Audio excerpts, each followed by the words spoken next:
उन्नती live updates, जनतेचा आवाज, सत्याचा प्रकाश. बीड जिल्ह्यातील परळी तालुक्यातील वड क्षेत्र जे परिसर आहे आंबेजोग ह्याच्यातून लागवडीतून अंबलवाडीमध्ये, तर गेल्या वर्षी जे जुने झाडं होते, जुने झाडं त्यांनी काढून नवीन लागवड केली झाडांची. पण त्याच्यामध्ये जवळजवळ 20 हेक्टरचे 2 प्लॅन हे त्यांचे 64,000 झाडं लावलेत.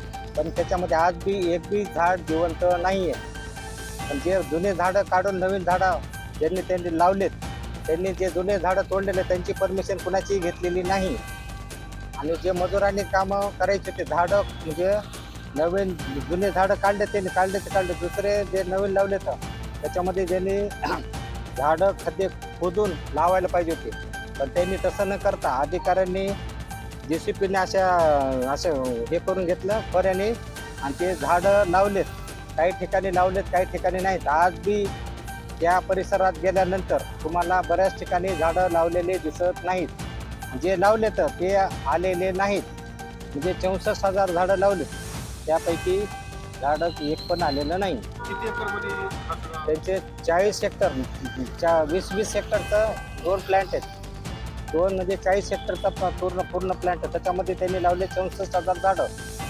अंबलवाडीशिवाय परळी क्षेत्रातील वन क्षेत्र अधिकारी त्यांनी जे लावले झाडं, पण कागदोपत्री जे मजूर आहेत लावलेले, जे संबंधित अधिकारी आहेत त्यांच्या मार्फत त्यांनी त्यांच्या पाहुणे रावळ्यांच्या नावे पैसे ट्रान्सफर केलेत. जे मजूर दाखवले ते बाहेरच्या ह्याच्यातले दाखवलेत. आपल्या परिसरातला एक बी मजूर नाही आहे. बाहेर जिल्ह्यातले, बाहेर राज्यातले आहेत. त्या अनुषंगाने आम्ही त्यांना कामाची जे किती लाखाचं किती कोटीचं काम आहे मागणी केली. 3 मार्चपासून मी आणि बाबा शेख दोघेही मागणी करत आहोत. तर त्यांनी अधिकाऱ्यांनी कुठल्याही प्रकारचे आम्हाला ओढीची उत्तरे दिली आहेत. आम्ही गेली 3 महिने झालं या संदर्भात पाठपुरावा करायला. आम्ही मुंबईला गेलोत, मंत्रालयामध्ये गेलोत, वन विभागाकडे गेलोत, औरंगाबादला गेलोत, मुख्यमंत्र्याला पत्र तिथं मुंबईला जाऊन दिले. त्यांच्या एन्डॉर्समेंट आमच्याकडे आहेत. गेली 3 महिने झाले आम्ही पाठपुरावा करायला लागलो. पण त्यांनी कामात एस्टिमेट दिले नाही, न कुठल्या प्रकारची माहिती दिली नाही. टाळ करायला लागले. आमची मागणी की एवढीच आहे की त्यांनी जी एस्टिमेट आहे कामाचं ते पूर्णतः आम्हाला द्यावं. किती 1 कोटीचं 80 लाखाचं किती लाखाचं काम आहे त्यांनी आम्हाला माहिती द्यावी. जे मजूर आहेत, मजुरामार्फत त्यांनी कामं दाखवले त्यांचं आम्हाला खाते निहाय म्हणजे बँकेच्या मार्फत त्यांनी ते त्यांचे पगार काढलेत ना, जे झाडं लागवड करणारे मजूर आहेत त्यांचं आम्हाला हे द्यावं बँकेचं स्टेटमेंट. आणि पुन्हा त्यांनी जी लावलेली झाडं आहेत सगळे ते आम्हाला प्रत्यक्ष पाहणी करून कलेक्टर साहेबांनी तिथं पाहणी पथक पाठवावं आणि त्याच्यामध्ये चौकशी समितीमध्ये आम्हा दोघांचा पण समावेश करून घ्यावा. चौकशी झाल्यानंतर योग्य ते कारवाई कलेक्टर साहेबांनी करावी अशी आमची विनंती आहे. आता जोपर्यंत आमचा न्याय भेटत नाही आम्हाला तोपर्यंत आम्ही उठणार नाही. आम्हाला त्यांनी एस्टिमेट द्यायला पाहिजे. मजुराचं जे पेमेंट काढलं त्यांचं ते द्यायला पाहिजे. आणि त्यांनी जे कामं केले बोगस मग ते सगळं आल्याशिवाय आम्ही उठणार नाही अशी आमची मागणी आहे. शिवराय जय भीम. मी बाळासाहेब मोरे पाटील, प्रदेशाध्यक्ष, शिवशक्ती भीमशक्ती विचारमणी.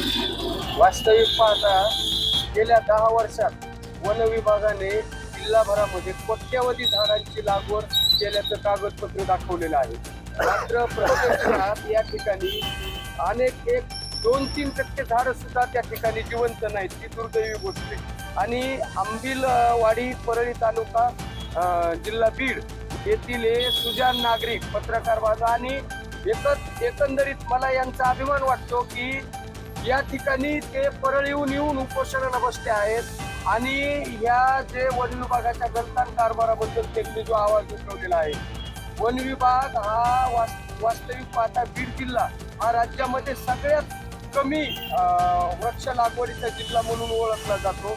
परंतु इथं मोठ्या प्रमाणावर गेल्या अनेक वर्षापासून हा जो भ्रष्टाचार सुरू आहे त्याला थेट जिल्हाधिकाऱ्यांनी सुद्धा पाठीमागं एका दिवसात झाडं मोठ्या प्रमाणावर 1 कोटी झाडं लावण्याचा जो विक्रम केला तर त्या विक्रमाच्याच पावलावर पाऊल ठेवून हा वन विभागाचा जो चक्रमपणा चालू आहे त्याला कुठंतरी अशा जाणकार लोकांच्या माध्यमातून साफ बसण्याचा प्रयत्न करत आहे.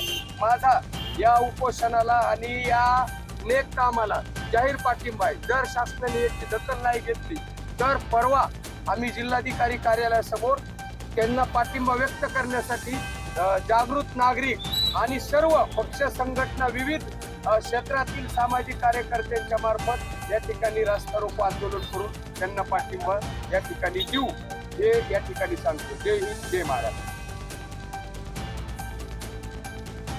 उन्नती लाईव्ह अपडेटसाठी रफिक पठाण.